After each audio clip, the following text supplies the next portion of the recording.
अस्सलाम वालेकुम व्यूअर्स, कैसे हैं सब। डे 52। आज 52 दिन है। बासमती 515 चावल की किस्म लगी हुई है। कद तकरीबन पूरा कर चुके हैं।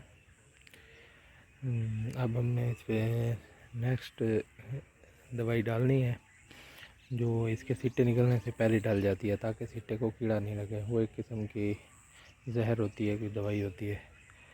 आजकल के दौर के अंदर तो बस इनके बगैर गुजारा ही नहीं चल रहा और कोई रास्ता ही नज़र नहीं आता। वीडियो अच्छी लगे तो लाइक और शेयर कर दें, साथ ही चैनल को सब्सक्राइब कर लें और बेल आइकन भी दबा दें। ये सिचुएशन बढ़ती जा रही है बहुत ज़्यादा, मतलब है ना, खादों की और साथ में दवाइयों की, इस तरह की चीज़ें बहुत ज़्यादा अब होती जा रही हैं।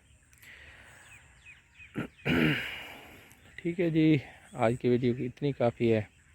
वीडियो अच्छी लगे तो लाइक और शेयर कर दें, साथ ही चैनल को सब्सक्राइब कर लें और बेल आइकन भी दबा दें। सुबह सुबह का वक्त है,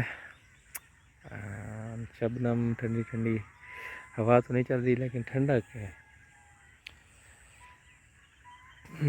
ठीक है जी, आज की वीडियो इतनी काफ़ी है। Thank you very much.